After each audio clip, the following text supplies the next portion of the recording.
연간 GDP 성장률이 1964년과 1965년에 걸쳐 6%에 달했다. 수출은 1964년에 1억 2천만 불에서 1965년에 1억 7천만 불에 달했다. 파출소에 들어갔는데 이는 1961년과 대비해 볼 때 6배나 많은 것이다. 논리를 알잖아. 이런 광경을 목격하며 박정희는 무슨 생각을 했을까? 이런 빌어먹을 왜 내 결정과 반대로만 가면 수출이 늘어나는 거야? 그런 자책을 했을까? 아니면 이제부터 미국 경제 전문가들한테 무릎 꿇고 배워야겠군. 그런 다짐을 했을까?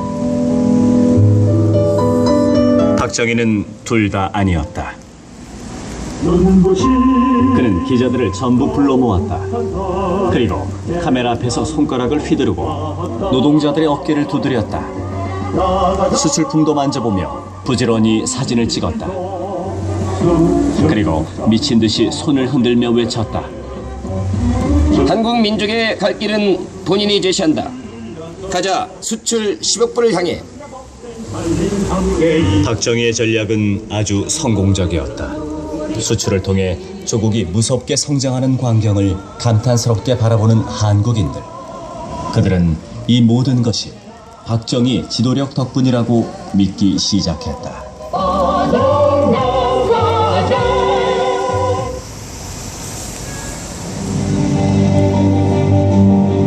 1964년 7월 드디어 그 남자가 왔다. 그의 임무는 안정화 프로그램을 가동하는 것. 그것은 한국 경제를 도약시키기 위한 종합 계획이었다. 또한 그에게는 부가 임무도 있었다.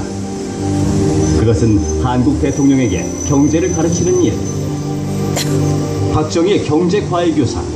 그의 이름은 조엘 번스타인.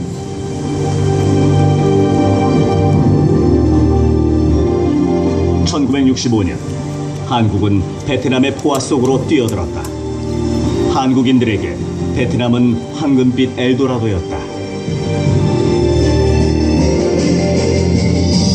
1966년 박정희의 아내 유경수. 그녀는 두려움에 떨고 있었다. 도대체 박정희와 그의 부하들은 무슨 짓을 저지르며 한국 경제를 망치고 있었을까? 이 모든 내막이 프레이저 보고서 2부에서 공개됩니다.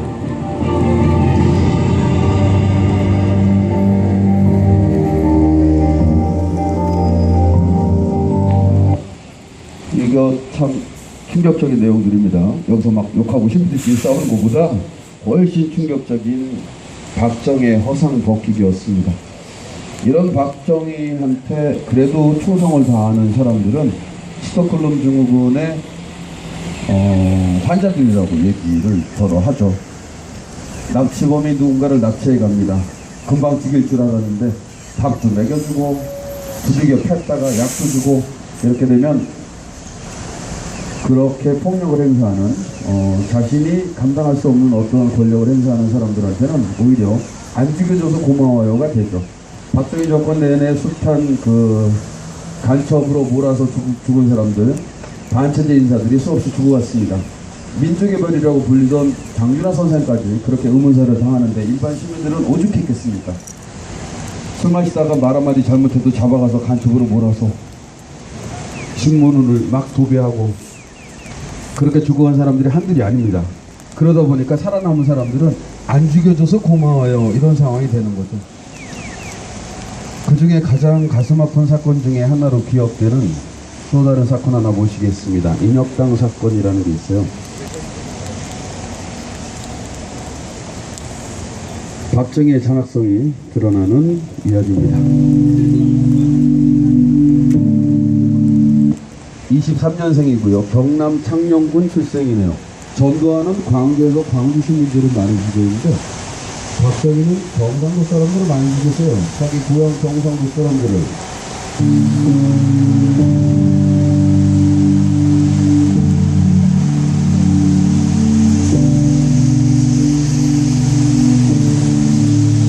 영국 공주분 한 분이 계십니다. 조혜종 선생님입니다. 이분들은 모두 간격으로 몰려서 무고하게 성장의 길로 살아갔습니다.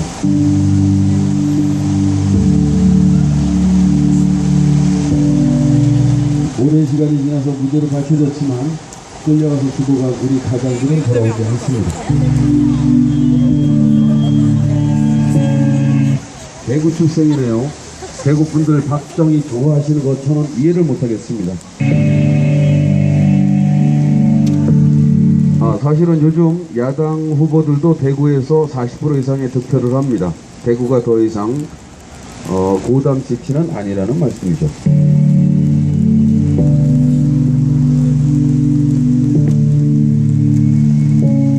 경남 울산이면 정몽준의 지역구인가요?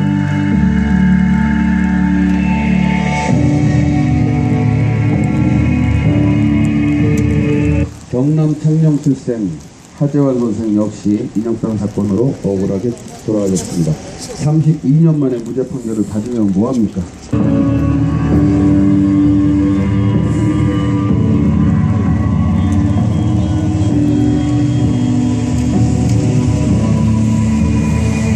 김영원 선생님 경남 함안 출생입니다.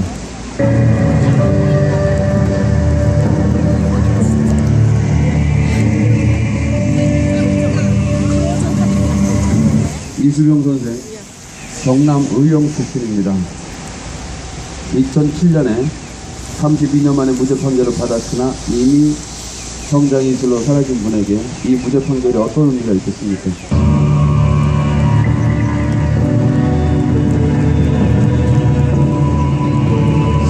서른 살도 안 된 아내와 아이들을 두고 억울하게 간첩으로 몰려서 형장의 이슬로 사라졌습니다. 사형 판결이 떨어지고 불과 18시간 만에 사형이 집행됐습니다.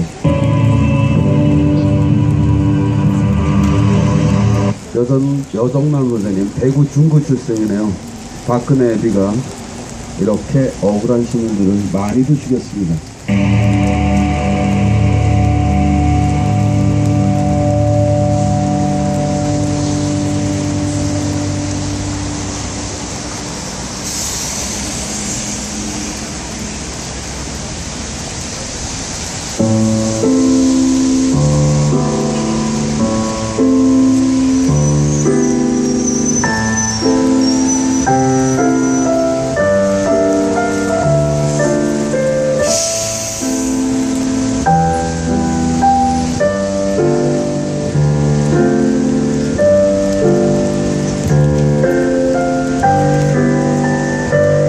만화로 표현된 이 가슴 아픈 이야기는 30살도 안 된 아내와 아이들이 억울하게 간첩으로 물려서 죽어가던 아빠 그리고 남편과의 마지막 1분을 기억하는 짧은 스토리로 만들어져 있습니다. 집으로 돌아오던 가장을 어느 날 잡아가서 간첩이라고 몰아세운 다음에 여지없이 죽여버립니다. 고문을 당해서 처참하게 망가진 그 사체도 가족들에게 돌려주지 않고 자기들이 마음대로 가져가서 화장해버립니다. 사형이라고 하는 것은 죽음으로 죄값을 치르는 것인데 죽었으면 형벌을 받은 거잖아요. 그 시신을 가족에게 돌려줘야 되잖아요. 자기들이 마음대로 가져가서 죽여버렸습니다.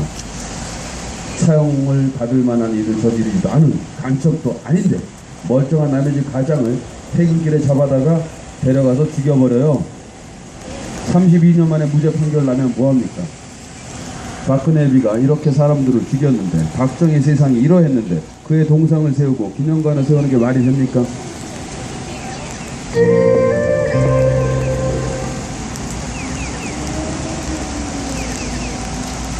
남편은 재판정에서 나는 무죄다.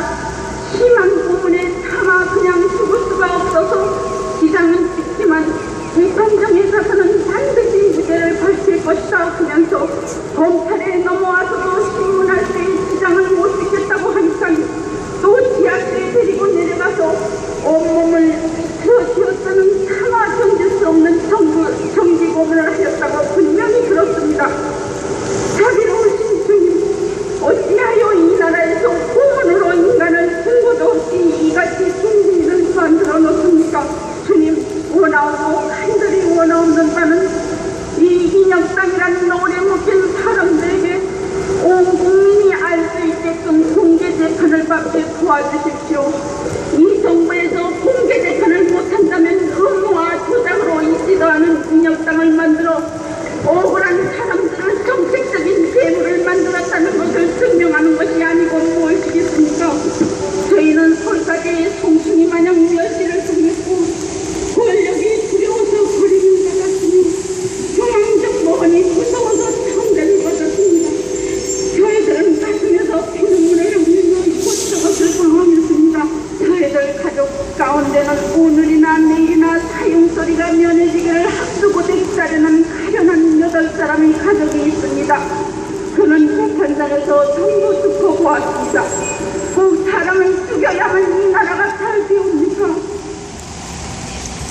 우리가 부정대선 박근혜 퇴진을 이야기하면서 친일파의 딸, 독재자의 딸, 부정대선 사범 박근혜는 물러가라라고 이야기하지만 군사독재라고 하는 말은 이렇게 무서운 역사를 가지고 있는 겁니다. 살인적인 폭정을 행사했던 것이 바로 박정희입니다. 그런 자의 딸이 부정대선으로 지금 청와대에 앉아 있습니다. 우리가 쉽게 군사독재라고 하지만 독재의 그늘은 이렇게 그리운 것입니다.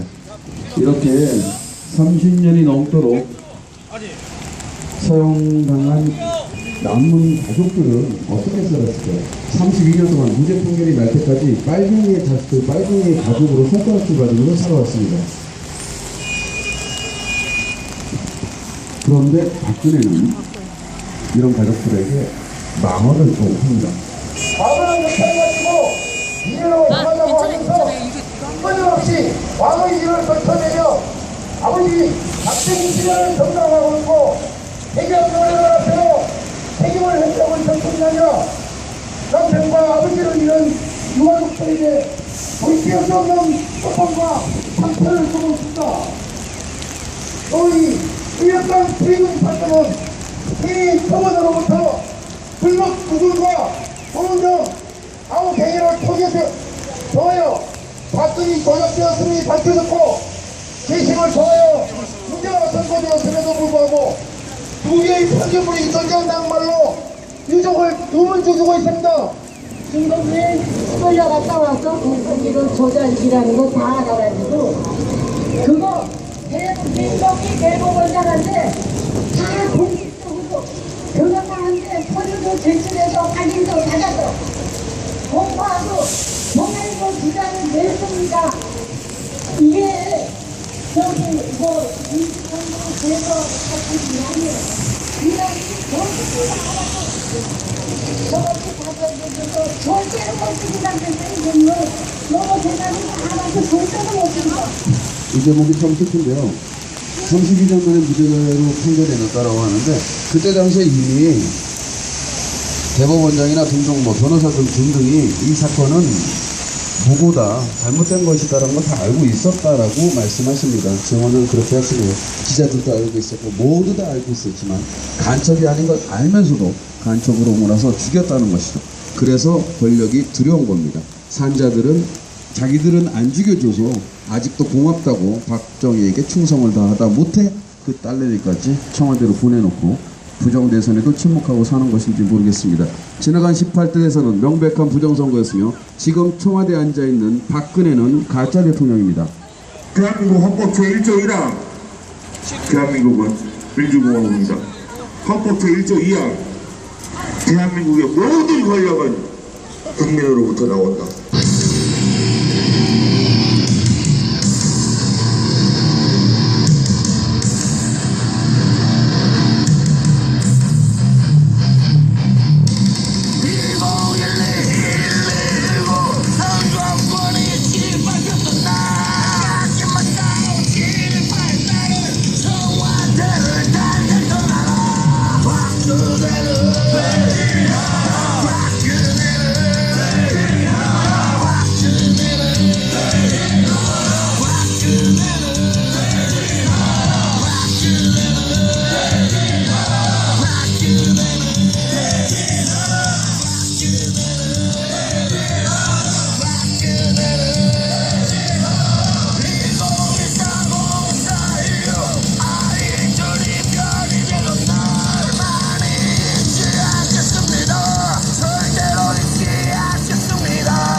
친일파의 딸, 박강기 마사오의 딸, 그것도 부정한 방법으로 청와대에 앉아있는 박근혜가 뭐가 두렵다고 박근혜는 퇴진하라라는 이 8글자를 무서워하는 겁니까 여러분? 지난 18대 대선은 명백한 부정선거였습니다. 박근혜는 퇴진하라 이 8글자가 2014년 대한민국에서 가장 정의롭고 가장 상식적이고 가장 아름다운 단어입니다. 그러므로 선거 자유와 상식을 추구하는 시민들은 이렇게 외칩니다. 박근혜를 퇴진하라!